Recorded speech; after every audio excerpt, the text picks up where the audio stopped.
On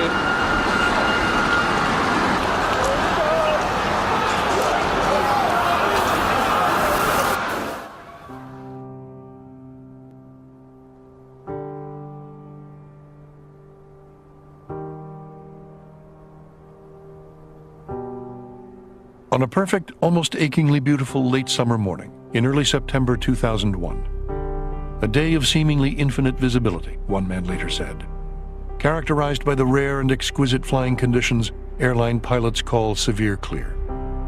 Life in New York and much of the rest of the contemporary world was changed irrevocably in the space of less than 2 hours.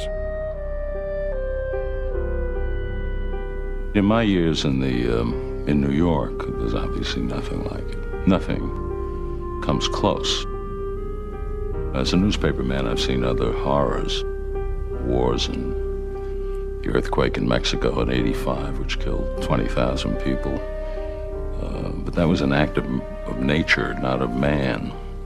The combination of the death, the spectacular event of the 2 skyscrapers collapsing, and the motivations behind it, all those things, I think, made this something that just struck a knife right into the heart of every New Yorker, knowing that we'd never be able to look at our city the same way again. First of all, it's a surprise on a beautiful day at the center of this powerful nation, which has not been attacked on its own shores or its own land by a foreign power in almost 200 years. So that's a new thing. Secondly, the public focus on this. Never in the history of the world had there been anything even close. There's not really a second place. The second place would probably be the assassination of President Kennedy. You know, a world event where the world is focused on that story, but nothing like this, where it's seen instantaneously as it happens by tens of millions of people around the globe. In a little less than 2 hours, with an almost poetically horrifying symmetry, the symbols and instruments of the city's uniquely air-minded culture, and of globalization itself, skyscrapers, jets, and the mass media, would be turned back against themselves with a devastatingly lethal impact and effect. We were utterly struck by the fact that nothing here fit with any prior experience. I mean, of course, people were talking about how it looked like something in a disaster movie. We could only think in terms of life imitating art because we had no other thing to compare it to. So people went to the movies and compared it.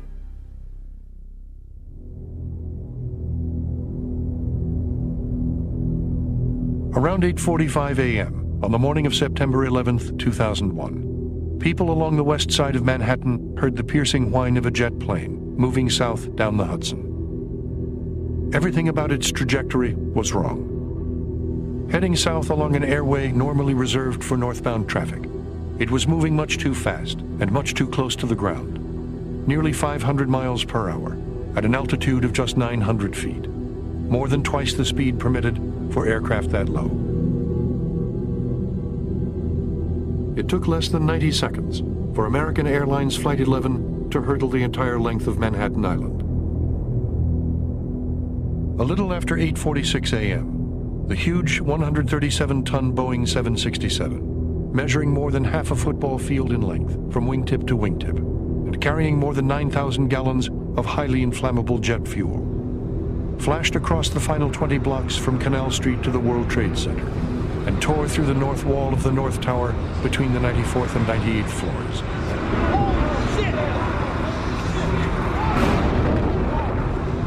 Instantly killing everyone on board and wreaking incomprehensible carnage across 5 full floors of the building.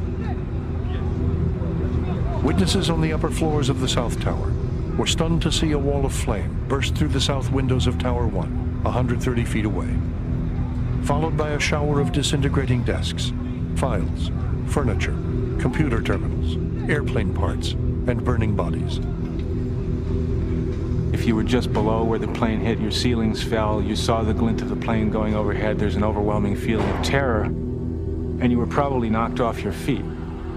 And of course, if you were in the zone itself, you may have died instantly, but even very close and this is very tragic, very close to the regions of impact.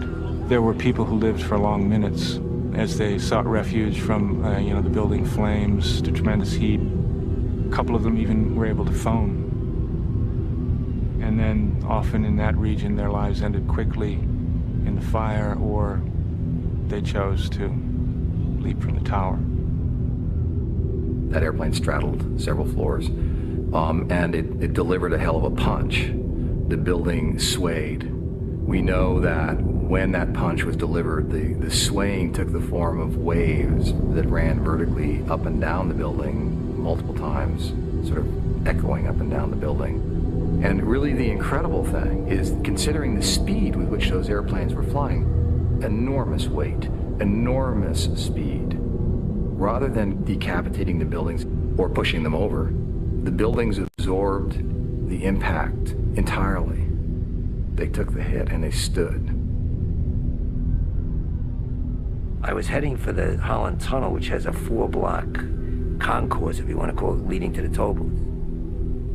And as I turned into the first of those 4 blocks and I looked up, I said, oh my God, there was a hole in tower number 1. And my first thought was, it can't be a helicopter, the hole's too big. And the second was, my God, it can't be a commercial plane, because they're instructed to fly into the river if they have problems. I knew that.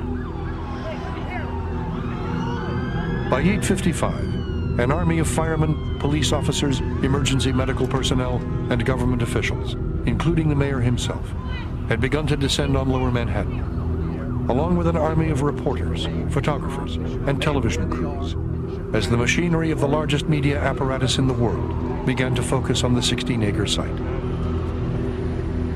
At 9:02 a.m., little more than 15 minutes after the attack, millions of people in the metropolitan region, and tens of millions more across the country and around the world, were staring intently at the smoldering skyline of Lower Manhattan, when a dark shape appeared on the horizon above the New Jersey lowlands and came hurtling across the upper bay. I got out of my car, other people did, and suddenly I saw plane number 2 coming from the south over the Statue of Liberty, going very fast. They say between 500 and 600 miles an hour.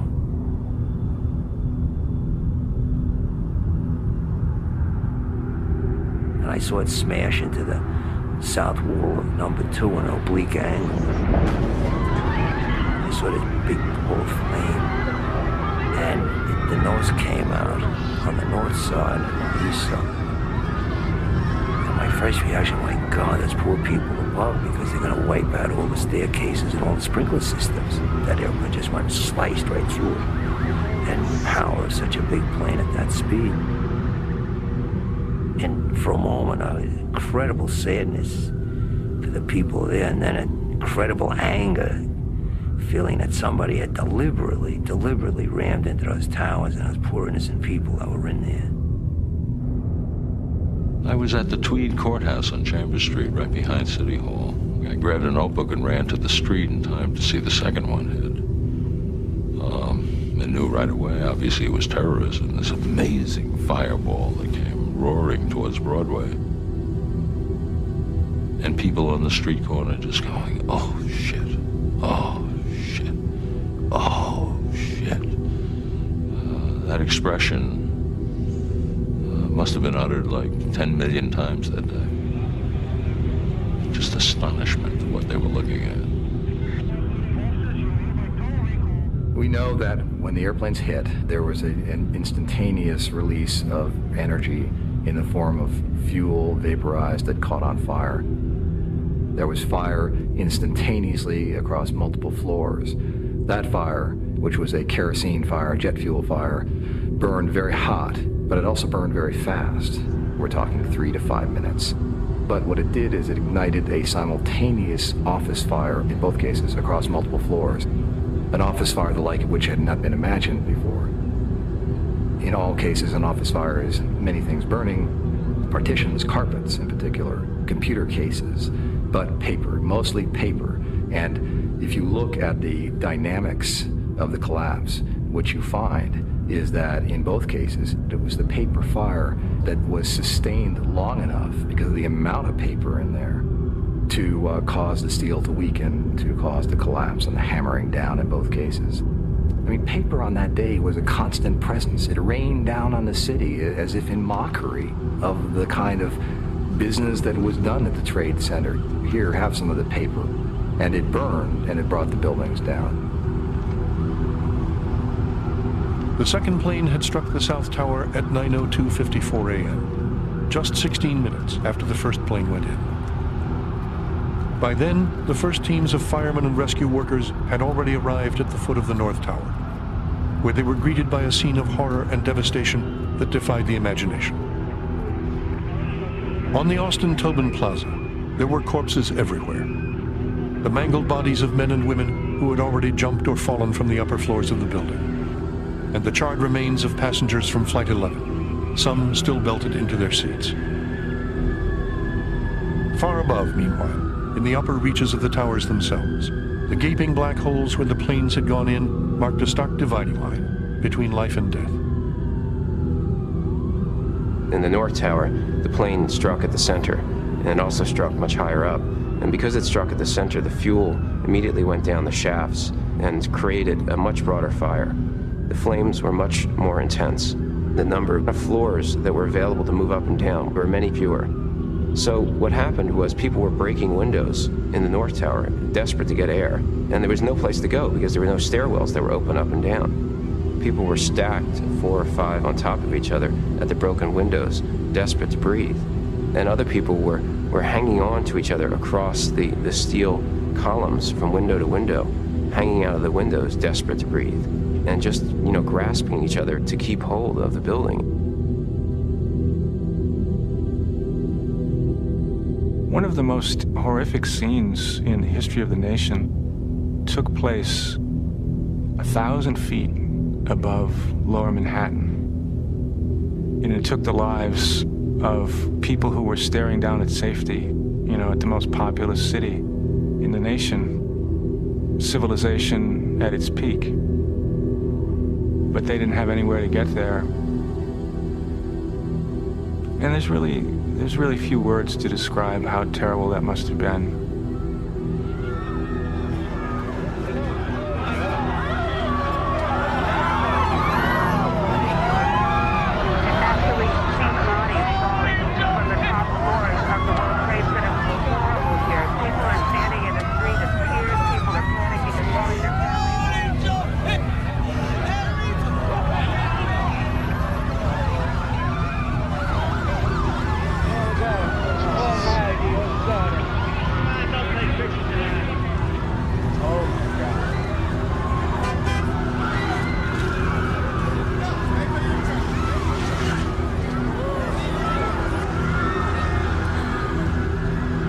By 9:30, ordinary life had all but ceased across the city, as millions of New Yorkers and hundreds of millions more around the world looked on in shock and disbelief at the nightmarish images unfolding in real time on TV.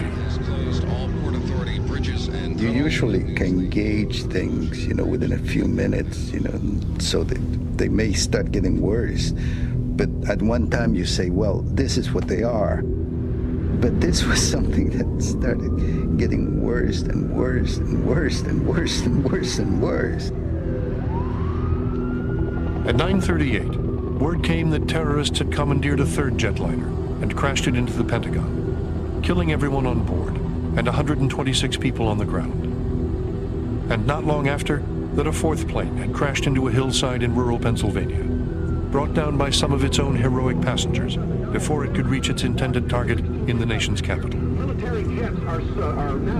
What struck me at the time, I think, is the most significant part of that, was when they came on and said that the Federal Aviation Administration ordered all air traffic in the United States to be grounded.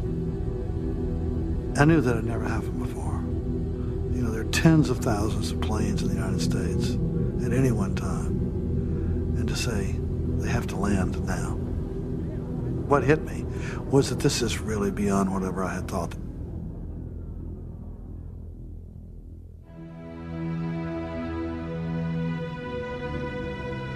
And then, on a morning of hideous surprises, already without precedent in the city's history, something happened that no one had ever thought possible before. Something beyond comprehension. Something that had never happened in the history of tall buildings, since the first skyscrapers had gone up at the foot of Manhattan over a century before.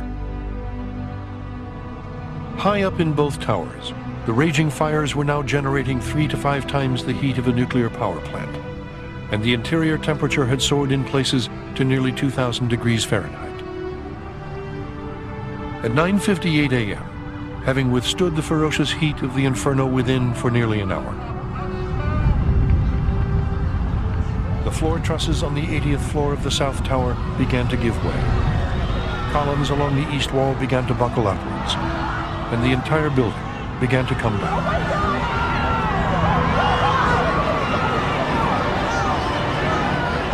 As the quarter-mile-tall structure dissolved into a massive shroud of smoke and dust, thousands of people in the surrounding streets began to cry out in horror and disbelief, then ran for their lives, pursued by an enormous billowing cloud of dust and debris.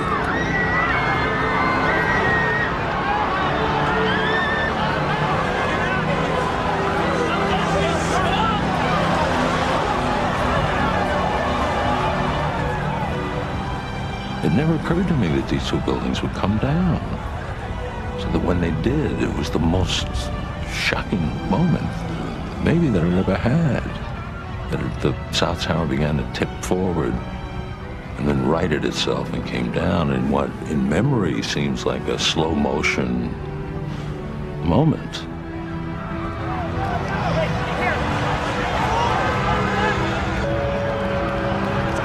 It happened in 10 seconds. 10 seconds. It's a knockout in boxing. The whole thing came down.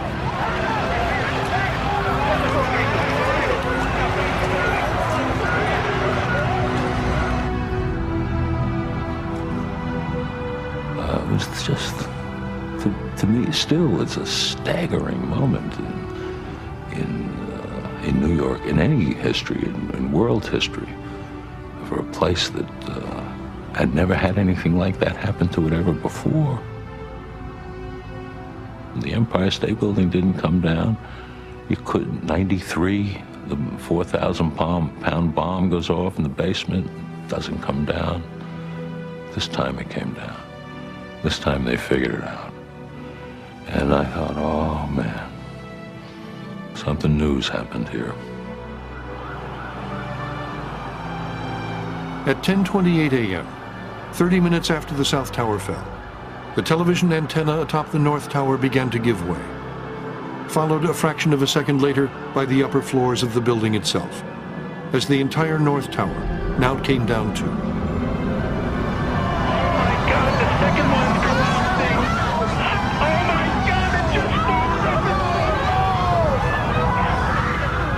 Then there was a release of heat that was off the scale. Fires ignited. Crushing and tearing was going on. And chaos, mostly just chaos, on some mathematical level was happening. You can't even describe it physically because it was too big, too chaotic. It was a cataclysmic release. And it released back into the city in 10 seconds in each case. The surprising thing to me has always been how concentrated it was. They came straight down as if they were aimed directly at their foundations. And of course, anything that was directly underneath no longer existed afterward. The so-called bathtub that ran 6 floors underground below street absorbed the brunt of the energy. Inside that bathtub during those twin 10-second pulses, what was really happening, nobody can even imagine. We know what the results were. The results were, we were grappling with results inside that hole for the following 9 months. We're, in a sense, probably will be grappling with the results for years to come. I was upstate New York when I heard of the towers being destroyed. A side of me was not believing it. It was a very strange blend of feelings. One was the sorrow, the horror at witnessing human life being obliterated, for no reason, like that. And I felt something beyond words. I felt almost an alive part of me being squeezed to nothing, being extracted, an evisceration almost. It's an interesting question when you saw those two giant towers collapse almost cleanly on themselves. Where did they go? I have read in some architecture article that they were made mostly of air. If you consider the space between the solid molecules, the steel, the concrete, the glass, the aluminum, there was a lot of air. It was mostly air, actually. And they disappeared, and it's... where did they go was part of the disbelief that I was feeling, because how you can make 200,000 tons of steel disappear, it's unbelievable. In the end, the 500,000 tons of concrete, steel, glass, and aluminum in each tower had hurtled to the ground in a virtual freefall, traveling at a speed of 125 miles an hour. Shock waves from the twin impacts were picked up more than 40 miles away by seismic instruments used for monitoring earthquakes. The immense columns of rubble and dust drifting away from ground zero could be clearly seen from outer space.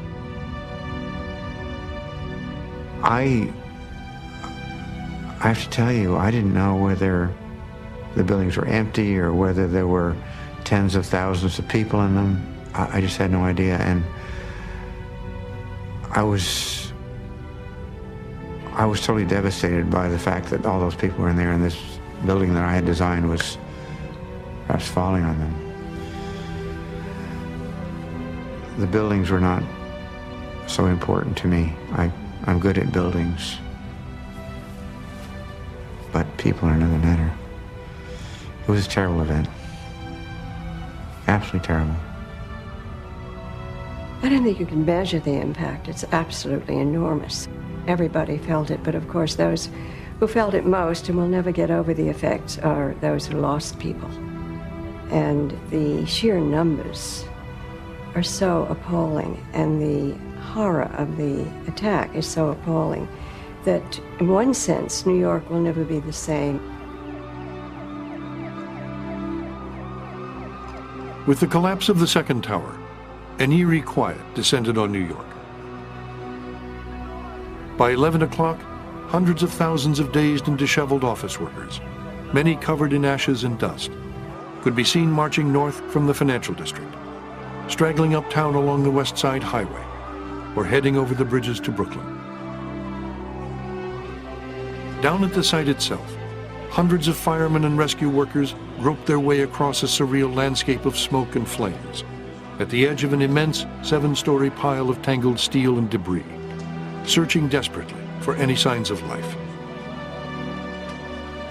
All day, doctors and nurses in emergency rooms around the city braced for the anticipated onslaught of injured survivors that never came. Those who got out, one nurse later said. Those who didn't, died. Around 5:20 in the afternoon, building number 7, a 47-story tower on the north side of Vesey Street, succumbed to a raging oil fire within and fell to the ground.